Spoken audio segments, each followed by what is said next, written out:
For times like this, the light comes. From John chapter 1 verse 9. The true light that gives light to everyone was coming into the world. Post tenebras lux, or light after darkness, was a slogan of Reformation. The Reformers perceived an apocalyptic vision in the midst of the darkest age across Europe. In equally hopeless circumstances today, the true light comes to the world to give light to our hearts for all who have lost their way and the joys and hopes of life. God comes to be with us, to bear our pains and sorrows, and to transform the world together with us. Even if the darkness likely to overwhelm the whole world, it cannot triumph over even a tiny ray of light. For when small lights march together, empowering and encouraging each other in solidarity, the darkness will never overcome the light.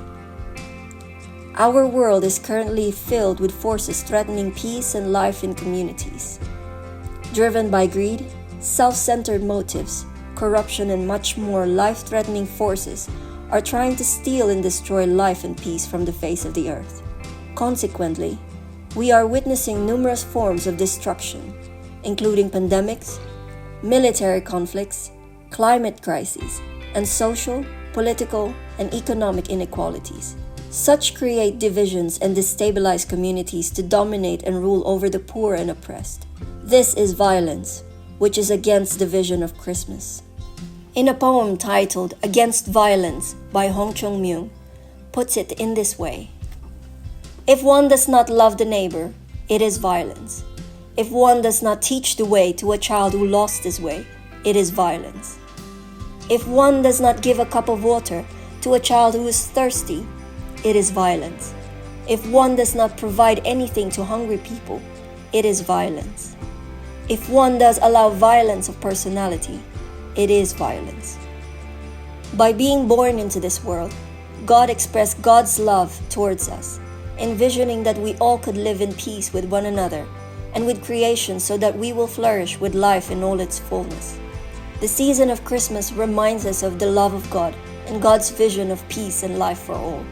As God is with us through the incarnation, mission begins when the church meets the world, when the Christians join in the mission of Emmanuel, who is already present and at work in the world. The gospel of the reign of God challenges the world that keeps the status quo of the hopeless situation. The true light invites us, as transforming disciples, to dare to share the light and to let God's love and peace glow brightly in the community. Although, like the disciples, we are small in numbers, poor in material terms, powerless in politics, and marginalized in religious traditions, we shall take courage to empower ourselves and the people who are oppressed and exploited, cold and hungry, sick and suffering. As we celebrate Christmas, let us take this opportunity to share God's revelation in love with all those around us. From Matthew chapter 5 verse 14, "You are the light of the world. A town built on a hill cannot be hidden." I wish you all a blessed Christmas. A message from Reverend Dr. Jooseop Keum, General Secretary of the Council for World Mission.